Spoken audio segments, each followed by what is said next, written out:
This nigga got a little girl from the 80s hairstyle.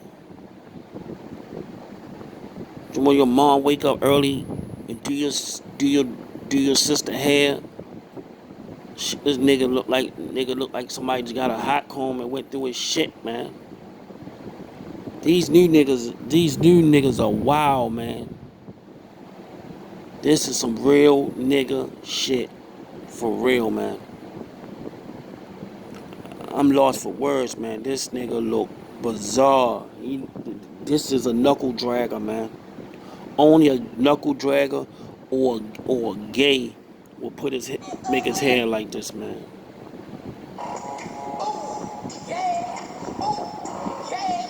He's a knuckle dragger for real. He might be a gay knuckle dragger.